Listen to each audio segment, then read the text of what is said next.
আসসালামু আলাইকুম। কোয়ান্টাম স্বপ্নের প্ল্যাটফর্ম ক্লাস 9-10 এবং এইচএসসি সুপার স্পেশাল ইংরেজি গ্রামার সেন্টেন্স কানেক্টর, এই স্পেশাল গ্রামারে আজকে আমাদের সুপার স্পেশাল 4 নম্বর lecture. Thank you so much. আজকে আপনারা সবাই জয়েন করছেন, খুশি হয়েছি। তো এর মধ্যে মাশাআল্লাহ মোটামুটি অনেকেই জয়েন করে ফেলছো। আর তোমাদের সকলকে নিয়ে আমাদের যে স্বপ্ন দেখা আস্তে আস্তে সত্যি হচ্ছে। তোমরা দোয়া করি এবং নিয়মিত ক্লাসে জয়েন করার চেষ্টা করো। সুবর্ণা জয়েন করছো, আমি একটু কথা বলি, কিছু মনে করো না। সুবর্ণা, তুমি কি এইচএসসি 25 এটা আমাকে জানাইও। সুবর্ণা সুবর্ণা আমাকে জানাইও এইচএসসি 25 কিনা। আর 25 যদি হও এইচএসসি, তাহলে তুমি চেষ্টা করো স্পেশাল যে প্রোগ্রাম আছে তোমাদের নিয়ে, সেই প্রোগ্রামে জয়েন করার জন্য। তো সুবর্ণা আমার উত্তরটা জানাইও, চ্যাট বক্সে বললো। আচ্ছা সুবর্ণা, তোমার সাথে কি আমার যোগাযোগ আছে হোয়াটসঅ্যাপ বা মেসেঞ্জারে? সুবর্ণা, আমি তোমাকে যতটুকু চিনি, তুমি কি সেই জন কিনা আমাকে জানাও। বা সুবর্ণা, তুমি কষ্ট করে আমাকে একটু মেসেজ করতে পারো, ইনবক্সে একটু SMS দাও, দেখি তোমার প্রোফাইলটা কোনটা। আচ্ছা আছে যেহেতু সুবর্ণা, ও সুবর্ণা দেবী মেবি তুমি মনে হয়, তাই না? ওকে, তুমি মনে হয় সুবর্ণা দেবী হইতে পারে। যাই, খুশি হলাম জয়েন করছো। ওকে, তাহলে আমরা শুরু করি। দেখো, আমাদের আজকে 4 নম্বর স্পেশাল ক্লাসে আমরা চট্টগ্রাম বোর্ড 19 সালে আসা যে কানেক্টর সেনের সমাধান শুরু করতেছি।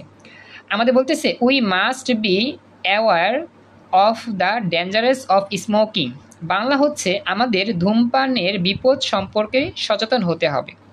আমরা একটা করে ইংরেজি ওয়ার্ড পড়ব, তার বাংলা অর্থ বুঝে বুঝে কানেক্টরটা কী হবে দেখার চেষ্টা করব। তবে এখানে একটা কথা, সেটা হচ্ছে বাংলা যে অর্থগুলো আমি দেখা দিতেছি, কারণ আমরা বাংলা অর্থ মুখে বলার চেয়ে দেখিয়ে দেওয়া অনেক সহজ, কারণ আমাদের সময় কম লাগবে। কারণ বাংলা প্রতিটা স্পেলিং তো সবার মনে থাকে না, যদি একবার দেখানো থাকে তাহলে সহজ হবে। তো তোমরা যখন প্র্যাকটিস করবা বাংলাগুলো রেখেই তারপর প্র্যাকটিস করার চেষ্টা করবা, ঠিক আছে? তো আমরা আপাতত বুঝতে পারলাম আমাদের এখানে ধূমপান নিয়ে কথা হচ্ছে।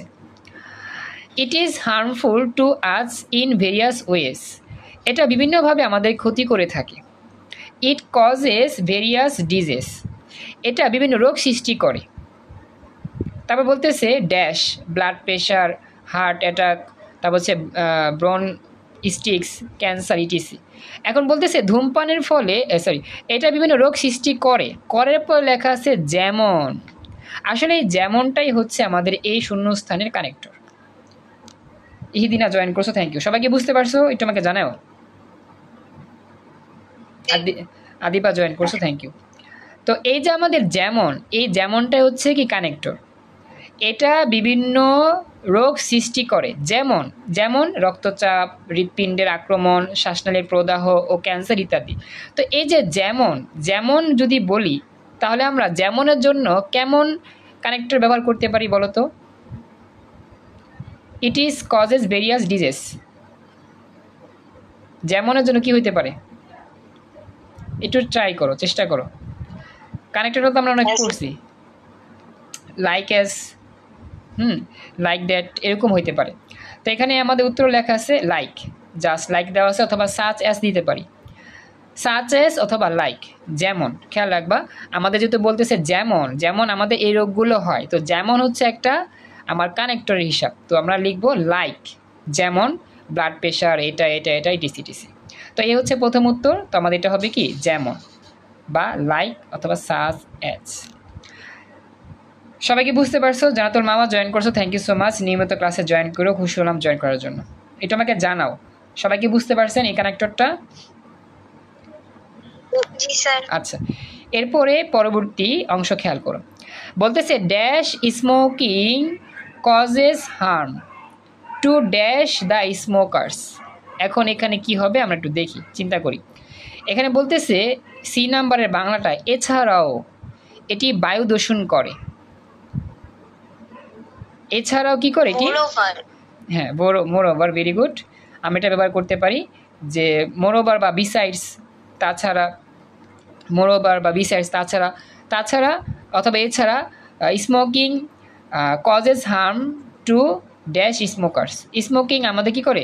বায়ু দূষণ করে। ধূমপানের ফলে শুধু ধূমপায়ী নয়, অধূমপায়ী যারা আছে আশেপাশে থেকে তারাও কি হয়? ক্ষতিগ্রস্ত হয়। দেখো বুঝতে পারলা কিনা? তো আমরা লিখবো যে বিসাইডস বা মোরওভার স্মোকিং কজেস হার্ম। দেখো তো বুঝতে পারছো? বাকি রেসপন্স করো। জি স্যার। আচ্ছা, থ্যাংক ইউ। তো এটা মোটামুটি আমাদের কমপ্লিট হলো। এরপরে আমরা যাচ্ছি পরবর্তী অংশ। তো বলতেছে ডি নাম্বার কি? আচ্ছা, আমরা তো সি নাম্বার তো লিখছি। ও সরি, সি নাম্বার নাকি বি নাম্বার, সেখানে মানে এটা ভুল আসছে মনে হয়। এরপরে আসলে বি হবে, বি এর পরে সি হবে, একটু মিস্টেক হয়েছে, যাই হোক। তো আসলে এটা আমাদের বি হবে, এটা আমার সি হবে। সি নাম্বারটা কি হবে? Dash the smokers, more over the smokers. এছাড়া আরও স্মোকার যারা আছে তাদেরও কী করে? ক্ষতি করে। আমার এখানে যদি আমরা মোর ওভার দুইটা ব্যবহার করি তাহলে আমাদের একটু হয়ে যেত, একরকম হয়ে যেত। তো প্রথমে আমরা বিসাইডস ব্যবহার করব। তাছাড়া স্মোকিং মানে তাছাড়া এই ধূমপান অনেকটা ক্ষতি করে। মোর ওভার স্মোকার্স, অনেক ধূমপায়ী ব্যক্তিদের খেয়াল রাখো। আমি যদি বলি যে বিসাইডস তাছাড়া স্মোকিং ধূমপান কজেস হার্ম অনেক ক্ষতিকর to more over the smokers, যারা এই স্মোকিং করে তাদের জন্য। দেখা যায় না আচ্ছা, একটু ওয়েট করতে হবে। ওয়ালাইকুম সালাম। হ্যাঁ, ওয়ালাইকুম সালাম, জয়েন করছি। আচ্ছা বলি, আমার নেট ঠিক আছে, দেখতে পাচ্ছি, একটু কষ্ট করো। যাদের অস্পষ্ট লাগতেছে বা দেখতে পাচ্ছ না, লিঙ্ক কেটে এবার জয়েন করো। আমি একটু স্টপ করলাম, আমার এখানে সব ঠিকঠাক আছে, একটু কষ্ট করে ওয়েট করো, আশা করি দেখবা। হয়তো বা নেট একটু স্লো হইলে মাঝে মধ্যে এরকম। আমার নেট ঠিক আছে, আমি দেখতে পাচ্ছি 200-র মতো স্পিড আছে আমার এখানে নেট। ক্লাসে বাকিদের অবস্থা কি একটু আমাকে জানাও, বাকিরা কেমন দেখতে পাচ্ছ, শুনতে পাচ্ছ? এখন দেখতে পাচ্ছি স্যার। আচ্ছা, থ্যাংক ইউ। একটু মাঝে মধ্যে তোমাদের নেট একটু স্লো হয়ে গেলেই দেখা যাবে, দেখতে সমস্যা হবে, সমস্যা হবে ডিসিটি। আচ্ছা, আদিয়া বলছো নট অনলি। আচ্ছা, থ্যাংক ইউ, খুশি হলাম। আচ্ছা, থ্যাংক ইউ। তো এবার হচ্ছে আমার সি নাম্বার হবে। এটা সি নাম্বার হচ্ছে কি? মোর ওভার স্মোকার্স। বলছে ড্যাশ দ্য নন স্মোকার্স হো রিমেইন বাই দ্যাম। তো বলতেছে যে এরপরে এখানে বলতেছে ধূমপানের ফলে শুধু ধূমপাই নয়, অধূমপায়ীরা যারা আছে তারাও কি হয়? ক্ষতিগ্রস্ত হয়। তো এখানে লিখবো not only the non smoker who remain by them. আসলে এখানে নট অনলি ব্যবহার করব, হ্যাঁ, নট অনলি অথবা বোধ ব্যবহার করতে পারি। যারা ধূমপান করে শুধু তারাই কি ক্ষতিগ্রস্ত হয়? শুধু তারাই ক্ষতিগ্রস্ত হয় না, তারা যারা আশেপাশে থাকে সবাই ক্ষতিগ্রস্ত হয়। তো লিখব নট অনলি নন স্মোকার, মানে নট অনলি শুধু তারাই নয়, যারা স্মোকিং করে না তারাও কি হয়? এই মানে সমস্যা আক্রান্ত হয়। এটাই বলছে আমরা এখানে ব্যবহার করবো নট অনলি অথবা বোধ। বোধ বলতে যারা স্মোকিং করে তারাও ক্ষতিগ্রস্ত হয়, যারা স্মোকিং করে না তারাও কি হয়? ক্ষতিগ্রস্ত হয়। কারণ কি? আশেপাশে ধূমপান করলে তোমার কি হবে? ক্ষতি হবে, কারণ তোমারও মুখের মধ্যে দিয়ে কী যাবে? ধোয়া যাবে, নাক দিয়ে ধোয়া যাবে, যার ফলে কী হবে? তোমারও শরীরে কী হবে? এফেক্ট পড়বে। তো আমরা কী লিখবো? নট অনলি অথবা বোথ, এই দুটো একটা ব্যবহার করলেই হবে। কথা কি বুঝতে পারছো? এতটুকু এটা আমাকে জানাও। Thank you. তাহলে চলো এবার আমরা যাই পরবর্তী অংশে। রাজ জয়েন করছো, খুশি হলাম। আচ্ছা, এবার আমরা যাই আমাদের নেক্সট পরবর্তী অংশে। তো এখানে বলতেছে পরবর্তীতে যে dash we should give up smoking, dash we should আমাদের, তাই আমাদের ধূমপান ত্যাগ করা উচিত। তাই সো, আচ্ছা ভেরি গুড, আমরা সো ব্যবহার করতে পারি। আচ্ছা, এখানে বাট অলসো লিখছে, অ্যান্ড লিখছে, আসলে এখানে তো অ্যান্ড হওয়ার কথা না, এখানে অ্যান্ড হবে না, বাট অলসো লিখছে। তো এখানে আমাদের তাই যেহেতু আছে তা আমরা লিখতে পারি so, so so we should give up smoking, সোই আমাদের যায়, হ্যাঁ মনে রাখবা, so we should give up smoking, আমাদের কি করা উচিত? স্মোকিংটা ত্যাগ করা উচিত। কথা কি বুঝছো? আচ্ছা, এরপর dash it is dash great and addiction to get rid of dash nothing is impossible for আজ। কিন্তু ধূমপান থেকে পরিত্রাণ পাওয়া মারাত্মক একটি বিষয়। মানে ধূমপান থেকে পরিত্রাণ পাওয়াটা খুবই কষ্টকর, এটা সহজ না। কিন্তু তো কিন্তু লিখলে কি পড়তে পারি? এখানে আসলে এফ নাম্বারে কি লিখছে? এফ নাম্বারে সো ব্যবহার করছে, হ্যাঁ ঠিক আছে, এফ নাম্বার সোই হবে। এখানে মানে কিছু মিস্টেক করছে, ই নাম্বারে আবার এখানে দিছে বাট অলসো, যাক এখানে একটু মিস্টেক করছে। যাক এফ নাম্বার তো আমরা এখানে সোই দিছি। জি নাম্বারে দেখি, জি নাম্বারে কি বলছে? হ্যাঁ, বাট ইট ইজ, কিন্তু এই যে দেখো, বাট ইট ইজ কিন্তু এটা ড্যাশ গ্রেট অ্যাডিকশন, কিন্তু এটা মারাত্মক একটা বিষয়। পরিত্রাণ পাওয়া, এ থেকে পরিত্রাণ পাওয়া কি খুবই মারাত্মক বিষয়। তো এখানে আমাদের এস নাম্বারে আবার লিখছে it is so great an addiction to get rid. তো বলতেছে কিন্তু এটা আমাদের অনেকটা কষ্টের বিষয়, আমরা যদি এখান থেকে পরিত্রাণ পেতে চাই খুবই কষ্ট হবে, কারণ যারা ধূমপাই আসক্ত হয় বা মাদকাসক্ত হয় তারা কিন্তু সহজে এটা কি করতে পারে না, ত্যাগ করতে পারে না, তাদের ত্যাগ করতে কি হয়, খুবই কষ্ট হয়। তো আশা করি এটা বুঝতে পারছো।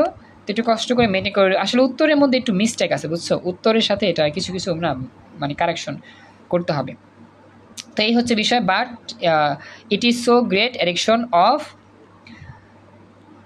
আচ্ছা আবার এই যে যাই হোক এখানে একটু মিসিং আছে, যাই হোক read of but nothing impossible for us, মানে এরকম বলতেছে এখানে কিন্তু কোনো কিছু অসম্ভব বলে আমাদের মধ্যে নেই, কিন্তু আমাদের কোনো কিছু অসম্ভব নয়, এতটুকু বুঝছো যে but it is so great an addiction of to get rid of, কিন্তু এই খারাপ অভ্যাস ত্যাগ করা অনেক কষ্টকর। আবার বলতেছে কিন্তু nothing is impossible for us, আমাদের পক্ষে এমন কিছু অসম্ভব নাই, কিন্তু এই যে বাট মানে কি কিন্তু, কিন্তু আমাদের পক্ষে এমন কিছু নাই যেটা ত্যাগ করা অসম্ভব, এই যে বলছে বাট, তো এখানে আমরা বাট ব্যবহার করতেছি যে বাট বা কিন্তু আমাদের জন্য কিছু অসম্ভব না, সবই আমরা পারি।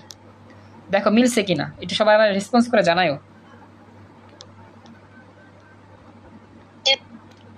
আচ্ছা জি স্যার। এরপরে বলতেছে লাস্টে dash we are determined to give up it we can certainly do it, যদি আমরা এটা ছেড়ে দিতে দৃঢ় প্রতিজ্ঞ হই তাহলে আমরা অবশ্যই এটা ত্যাগ করতে পারবো।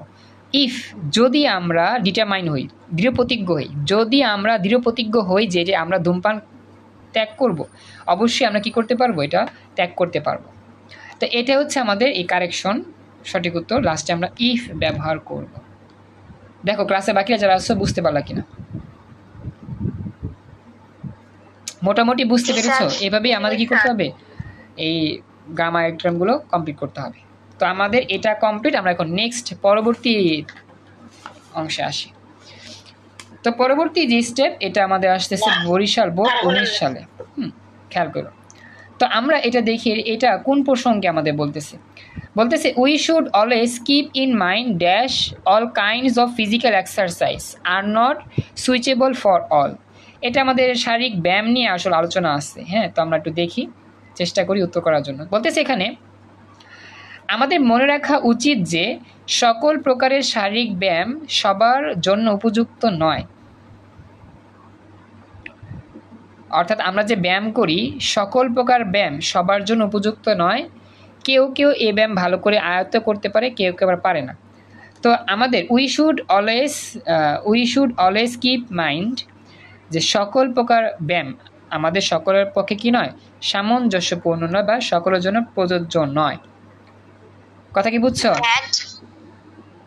এক্সেলেন্ট। হ্যাঁ, that all kinds of physical exercise is not switchable for all, that খেয়াল রাখবা, দ্যাট যা তোর মামা একটু কথা বলে দেখো বুঝতেছো কিনা, দ্যাট হবে that all kinds of exercise, সকল এক্সারসাইজ কিন্তু সবার জন্য কি নয়, সমান নয়। মামা একটু কথা বলে রেসপন্স করো, মামা তুমি বুঝতেছো কিনা আমাকে জানাইও, জানা তোর মামা। জি স্যার বুঝতেছি। ওকে, থ্যাংক ইউ। আসলে বিগত 2 দিন ক্লাস অফ ছিল তো ওই জন্য একটু আমরা অফ হয়েছিলাম, যাই সমস্যা নাই। তুমি তো আইসিটি ক্লাসগুলো করতেছো না দেখে দেখে, রেকর্ড ক্লাস দেখে দেখে? জি স্যার করতেছি। আচ্ছা, সমস্যা হলে আমাকে জানাও। হ্যাঁ, আর তোমার কি টেস্ট পেপার আছে বাসায় সলভ করার জন্য? জি স্যার, আমি তো সব বইগুলোর গাইড কিনেছি। আচ্ছা ঠিক আছে, ওকে, থ্যাংক ইউ, জয়েন করছো, খুশি হলাম। তো আমি ক্লাস শেষে তোমাকে আমি দিব, টাকা দিব না, কিছু ম্যাথ করে থেলি হবে। আচ্ছা, তো হ্যাঁ, তো আমরা এখন যাই নেক্সট, খেয়াল করো। তো বলতেছে পরে dash different people have different capacities, এখানে বলতেছে যে কারণ বিভিন্ন মানুষের বিভিন্ন ধরনের ক্ষমতা রয়েছে, সবাই একরকম ব্যায়াম করতে পারে না। তো আমরা কি লিখতে পারি এখানে যে বিকজ, কারণ মানে কি because different people have different capacities, we should always keep in mind, আমাদের মনে রাখা উচিত দ্যাট যে সকল প্রকার ব্যায়াম সবার জন্য প্রযোজ্য নয়, কারণ because different people have different capacities, কারণ বিভিন্ন মানুষের বিভিন্ন রকম সক্ষমতা রয়েছে, তার মানে 2 নাম্বারটা হবে বিকজ। ক্লাসে বাকিরা বুঝতে পারছো এটা আমাকে জানাও। জি স্যার। Okay, thank you. এরপরে নেক্সট পরবর্তী dash hard exercise dash wrestling and gymnastics and suitable for young people. 2টা আছে আমাদের। তো বলতেছে উদাহরণস্বরূপ, ফর এক্সাম্পল বলতে পারি, অ্যাজ এ রেজাল্ট বা ফর এক্সাম্পল যাই লেখো, অ্যাজ এ রেজাল্ট অথবা ফর এক্সাম্পল যেটাই লিখতে পারো, যার ফলে বা ফলাফল বা ফলাফলস্বরূপ বা উদাহরণস্বরূপ। হার্ডলি এক্সারসাইজ মানে কি শ্রমসাধ্য ব্যায়াম, যেমন কুস্তি ও জিমন্যাস্টিক যুবকদের জন্য উপযুক্ত। ঠিক আছে, তাহলে এখানে কি লিখবো আমরা? যেমন, যেমন যেহেতু আছে যেমন এখানে হবে আমাদের একটা কানেক্টর। যেমনের জন্য কি ব্যবহার করতে পারি? লাইক অথবা সাচ এস। হ্যাঁ, ভেরি গুড, সাচ এস অথবা লাইক। লাইক যারা কুস্তি খেলে, জিমন্যাস্টিক খেলে তাদের জন্য উপযুক্ত। আচ্ছা, এ বলছে dash they have energy to perform them. কারণ, কারণ এটা এখানে কারণ হবে, কারণ they have energy to perform them. তা কারণ বললে কি হবে বলো তো? বিকজ। ভেরি গুড, তাহলে পরবর্তী অংশটা কি হবে? বিকজ অথবা অ্যাজ লিখতে পারি অথবা সিন্স লিখতে পারি। তো আমি একটু পড়ি। এখানে আমাদের বলতেছে যে ফর এক্সাম্পল, যেমন যারা কুস্তি খেলে এবং যারা মানে হার্ড ওয়ার্ক করে তারা মোটামুটি ভালোই ব্যায়াম করতে পারবে, কারণ because they have energy to perform them. এই ব্যায়াম করার জন্য তারা কি আছে? শরীরের মধ্যে এনার্জি আছে বা শক্তি আছে। এই হচ্ছে এতটুকু। তো এই 1 2 3 4 5 মোটামুটি দেখো বুঝতে পারলা কিনা? সবাই একটু বাকিরা বলো তো। Thank you. আচ্ছা, এখন আমরা যাচ্ছি পরবর্তী। আমি karate student sir, black belt.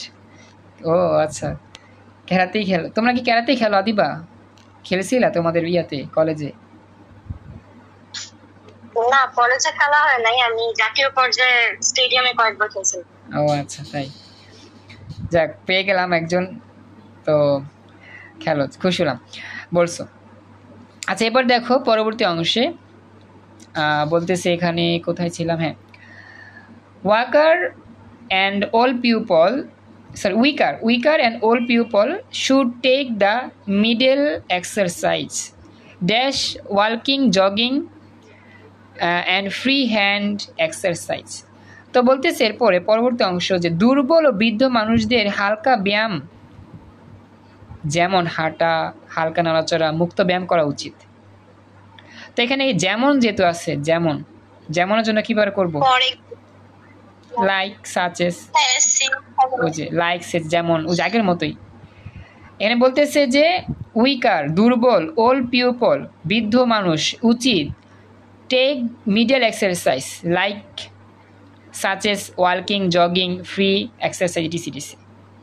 দেখো তো বুঝতে পারলা কিনা? 1 নাম্বারটা যেমন বলছে, যেমন মানে হচ্ছে কি লাইক বা সাচ এস। সবাই কি বুঝতে পারছো? রেসপন্স করিও। আচ্ছা, এরপরে নেক্সট পরবর্তী অংশে আমরা যাচ্ছি। এ বলতেছে আমাদের over exercise never does good dash it ব্রেকস down the health.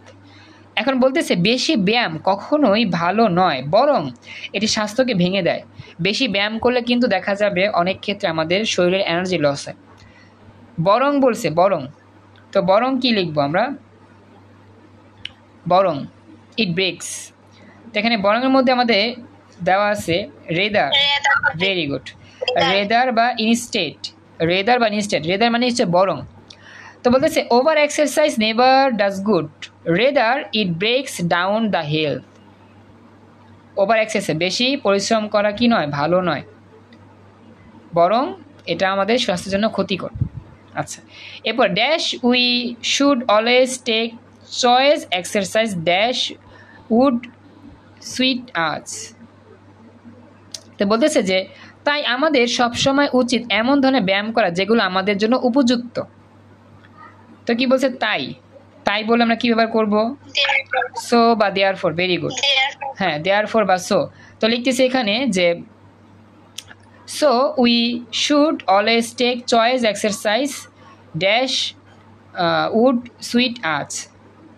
তো এখানে আই নাম্বারটা কী হবে, এখানে বলতেছে আই নাম্বারে যে হুইচ হুইচ উড সুইচ আজ, মানে হুইচ বলতে এখানে কি বোঝায়, অথবা দ্যাট ব্যবহার করতে পারি, দ্যাট যেটা আমাদের জন্য উপযুক্ত। মনে রাখবা এখানে বলতেছে তাই আমাদের উচিত এমন ধরনের ব্যায়াম করা যেটা বা যেগুলো, তো যেটা বলতে বোঝায় আমাদের দ্যাট, যাহা আমার জন্য উপযুক্ত বা আমাদের জন্য উপযুক্ত, যেগুলো আমাদের জন্য উপযুক্ত, দ্যাট উড সুইট আস। তো এখানে আমরা হুইচ ব্যবহার করতে পারি বা দ্যাটও ব্যবহার করতে পারি। সিয়াম জয়েন করছো, থ্যাংক ইউ। আচ্ছা বলো বাকিরা বুঝতে পারলা কিনা এতটুকু? এই হচ্ছে আমাদের সঠিক উত্তরটা। বুঝতে পেরেছো সবাই? আচ্ছা এরপরে next, last of all, physical exercise is most important for the preservation of good health. তো স্বাস্থ্য সংরক্ষণের জন্য শারীরিক ব্যায়াম খুবই গুরুত্বপূর্ণ। It dash builds our character, এটা আমাদের চরিত্র গঠন করে। তো এখানে সর্বশেষ যে আমাদের উত্তরটা, it also build our character, এটা আমাদের চরিত্র গঠন করে। ও হবে ও, এখানে ও বলতে অলসো বুঝাইছে, also. It also build our character, এটা আমাদের যেমন শারীরিক সক্ষমতা দেয় এরকম না, এটা আমাদের চরিত্র আচরণকেও নিয়ন্ত্রণ করে। এই ব্যায়ামের মাধ্যমে আমাদের কী হয়, আচরণটাও কী হয়, প্রতিফুল্ল থাকে। এই হচ্ছে আমাদের সঠিক উত্তর, লাস্টে হবে also. Thank you so much এতটুকু অংশ সবাই মনোযোগ দিয়ে ক্লাস করার জন্য। আমাকে জানাও যে সবাই কি পুরো অংশটা ভালো করে বুঝতে পারলা কিনা। আদিবা, ইদিনা, ইতি, ইভা, মাওয়া, খাদিজা, তাসফিয়া, রোজামণি, সাইমা, রিপু, সুবর্ণা, সোমাইয়া, থ্যাংক ইউ। তো এখন বলি, হ্যাঁ থ্যাংক ইউ, যেটা বলি খেয়াল রাখো, 25 ব্যাচ যারা আসো এইচএসসি 25, যেমন আদিবা তো 26, সরি আদিবা না, এখানে আসো ইভা আসো, খাদিজা আসো, তারপর হচ্ছে গিয়ে সাইমা, সুলতানা, রিপো আছে, সুবর্ণা আসো, তোমরা আর 10টা আইসো স্পেশাল রসায়ন ক্লাসে। আর ক্লাস 9, 10 যারা আসো একটু পরে ক্লাস হবে, আইসো। তো আজকের মতো আমাদের স্পেশাল 4 নাম্বার লেখা এখানেই শেষ। সবাই নিয়মিত ক্লাসে জয়েন করার চেষ্টা করো, ক্লাস মিস দিও না। হ্যাঁ বলো রোজামণি, বলো। ইংলিশ ফার্স্ট পেপারটা ধরবেন আপনি? ইংরেজি ফার্স্ট পেপারটা আসলে গ্রামারটা একটু শেষ করতে চাচ্ছিলাম তো, তাই আর কি। আচ্ছা ইংরেজি ফার্স্ট পেপারে 12 তারিখে একটু বললে ভালো হতো। আচ্ছা ফার্স্ট পেপারের জন্য যে বিষয়টা হেল্প লাগবে আমাকে বললো ইনবক্সে, আমি হেল্প করবো বিষয়, ঠিক আছে? কোন বিষয়ে হেল্প লাগবে আমাকে জানাও, আমি অবশ্যই হেল্প করবো। ওকে থ্যাংক ইউ, জয়েন করছো, নিয়মিতভাবে জয়েন করো। আর অন্যান্য সাবজেক্ট নেবেন না? আইসিটি আসলে বলি, আইসিটিটা আমরা 1 তারিখ থেকে শুরু করব। আইসিটিটা আপাতত আমি তোমাকে পার্সোনালি বলবো কীভাবে কী পড়াচ্ছি, একটু ওয়েট করো। 1 তারিখ থেকে আইসিটি ইনশাল্লাহ শুরু হবে, তো অপেক্ষা থাকো। ওয়ালাইকুম সালাম। বাংলাও হেল্প করবো, সমস্যা নাই। আমি আসলে একটু গুছায়া শুরু করবো, তো 25 ব্যাচ যারা আছে ওদের নিয়ে একটু প্ল্যান করতেছিলাম বেশি, তো কারণ ওদের তো মাত্র 1 মাস 1.5 মাস পর এইচএসসি এক্সাম, এই জন্য বিজি আছে, ওদেরকে নিয়ে একটু বেশি। তোমাদের নিয়ে কাজ করব, যারা 26-এ আসো খুব শীঘ্রই কাজ করব, ওয়েট করো। তো আজকের মতো এখানেই ক্লাস শেষ, সবাই নিয়মিত জয়েন করো। আল্লাহ হাফেজ।